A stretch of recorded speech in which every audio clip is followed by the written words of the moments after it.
Sekarang ini begini, saya kadang ada khawatir, saya barangkali kalau terlalu berani ngomong nanti dilaporkan ke kabar reskrim lagi nanti.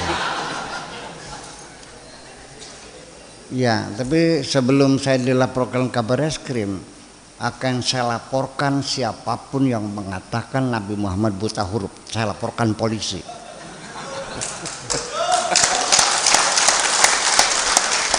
Karena ini menghina Nabi saya. Karena buta huruf ini identik dengan goblok. Kalau ada anak itu disuruh ini salah, suruh lagi salah, sebenarnya salah. Dasar buta huruf loh. Artinya apa buta huruf tuh? Goblok. Kita tidak berpikir. Masih ada waktu nggak apa-apa ya? Coba kita berpikir sekali lagi. Ini Nabi buta huruf itu maksudnya apa? Memblow up, menyiarkan bahwa Nabi buta huruf. Apakah hanya sekedar untuk menutup kemungkinan adanya kecurigaan orang bahwa Quran karangan Nabi sehingga harus dibuta hurufkan? Kira-kira begitu. Sekarang saya nanya, ketika Nabi ada di Wahira, ini kan hadis, Nabi lagi bertapa, datang malaikat Jibril terus Iqra. Ini kan si rawi menceritakan seperti teatrikal, seperti teater, yang bercerita melihat Nabi bercerita Jibrilnya datang pakai baju putih, sorban putih, bersih, kan begitu. Lalu membuka satu kertas di hadapannya, Iqra. Lalu jawabnya, ini kan tidak menceritakan Nabi pada suatu hari ketika saya sedang khalwat, tiba-tiba saya, kan bukan Nabi yang cerita. Ini orang yang cerita, apa dia hadir di gua itu? Ini kan persoalan. Sudah, ini kita berpikir, pakai jubah, pakai sorban, jahitnya di mana? Kayaknya tetorel apa tetrek?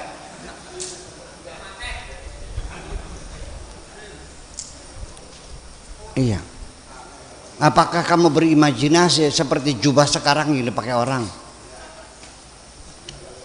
Satu. Kemudian buka lembaran kertas. Sejak kapan kertas itu ada? Nabi lahir tahun 571. Ditambah 40 tahun, berapa tuh? Tahun berapa tuh? 571 tambah 40 berarti tahun 611.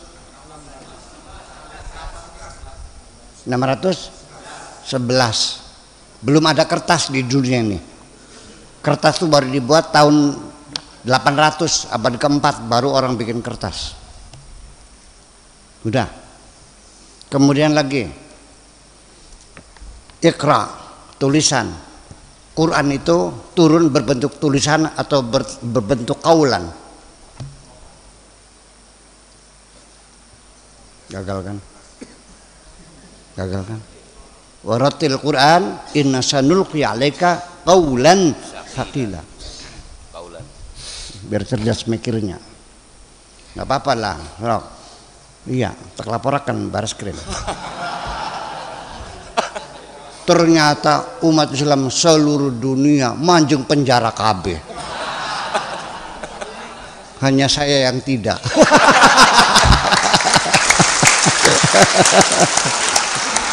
Makanya udahlah, jangan terlalu rajin lapor ke Bareskrim lah. Iya, ya gara-gara penghinaan Nabi kan kita. Ini kan juga sama. Udah. Nabi kalau iya betul dia itu buta huruf, kenapa disuruh membaca? Allah tidak mungkin menyuruh orang yang tidak bisa. Ini firman Tuhan, la yukallifullahu nafsan illa wus'aha. Kalau Allah tahu dia buta huruf, tidak mungkin disuruh baca. Udah berapa tuh? Ya, 4. Kelima ya. Nabi disuruh baca. dan kamu mengatakan Nabi tidak bisa membaca, berarti nabimu tidak melaksanakan perintah Tuhan. Pakai logika. Nah, sudah. Nah, yang keenam,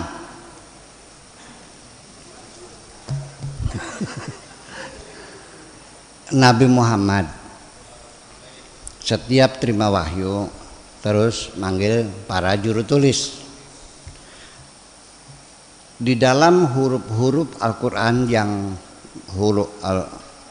di awal surat, alif, lam, mim, ya kan? Ha, mim, ain, sin, qaf.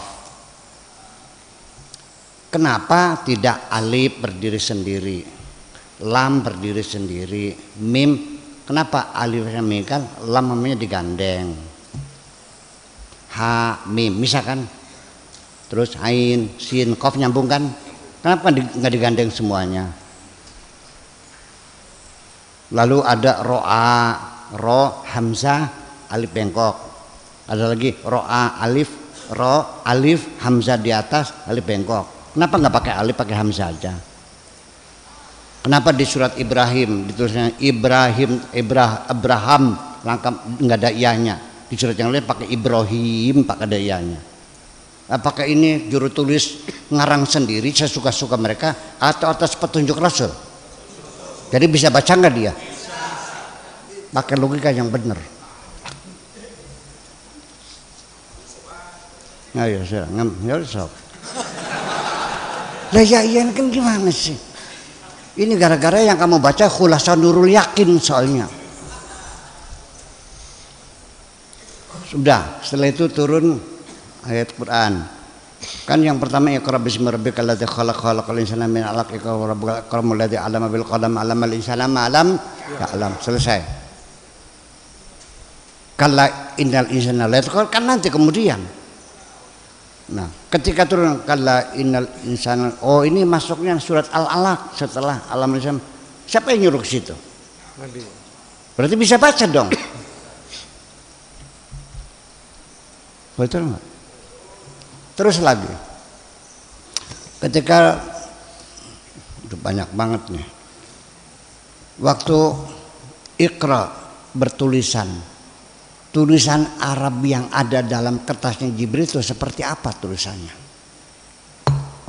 Pakai khat ri'ah, pakai khat kufi, Adiwani, iya Adiwani, apa khat Utsmani.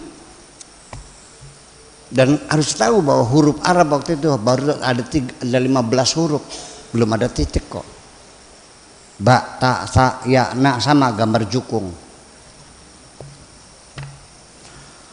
Ini jadi persoalan. Ya kan begitu. Jadi artinya bahwa nggak masuk akal. Jadi hadis itu dipertanyakan. Dari mana Anda tahu bahwa lagi ini Jibril datang buka lembaran apa ngintek gitu? Atau Nabi yang bercerita? Saya kira akan lebih ideal lagi kalau riwayatnya hadisnya itu Nabi yang ngomong. Bainama kuntu fil ghari idz ja'ani Jibrilu, kan begitu. Ini kan cerita. Ya. Itu persoalannya. Jadi untung saja ada Imam Bukhari katanya kan gitu, hadis.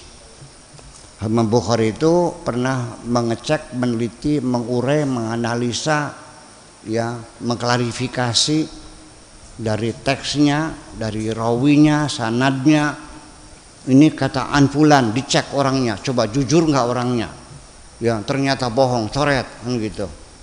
Semua kan gitu. Itu sampai akhirnya setelah diseleksi yang lolos hanya 14.000 Sahih Bukhari itu.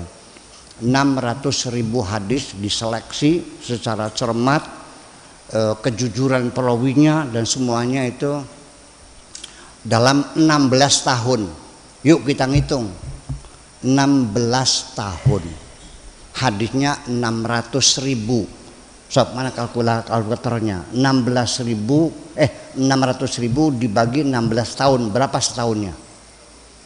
Sok hitung-hitungan dulu. Berpaham. Bagi 16 tahun. Berapa setahunnya tuh? 600.000 dibagi.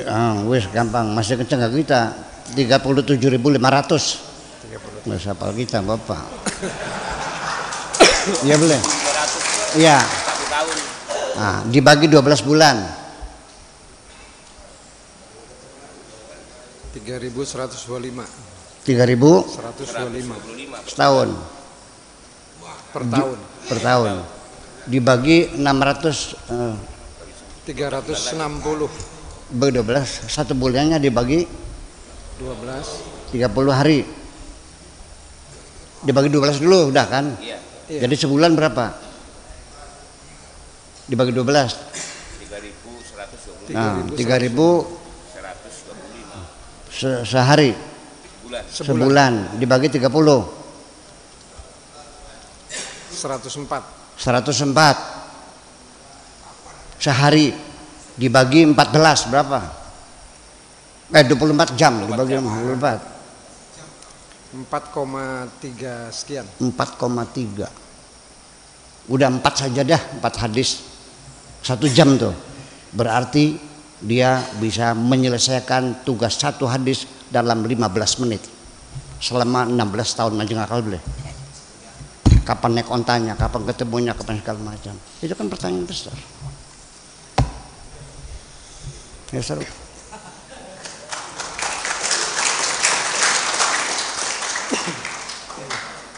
Dulu saya dengan Gus Dur bicara seperti ini.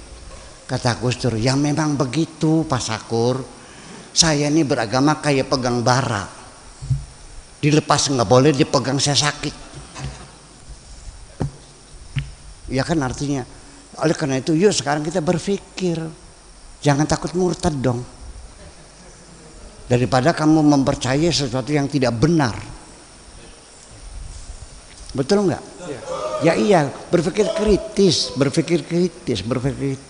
Selama ini kita dididik beragama ini dengan cara pejamkan matamu, matikan lampu, tutup jendela, kunci pintu. Yakinlah begitu caranya. Selama ini kan begitu. Pokoknya kan begitu. Yuk kita berbicara rasional. Itu yang saya inginkan. Dan ini akan terjadi perubahan nanti. Sebab kalau tidak dimulai dari pikiranmu, bagaimana bisa berubah? Iya dong. Yeah. Saya kira semacam itu deh. Nanti kita lanjutkan dah. Ya, makasih. Terima kasih. Okay.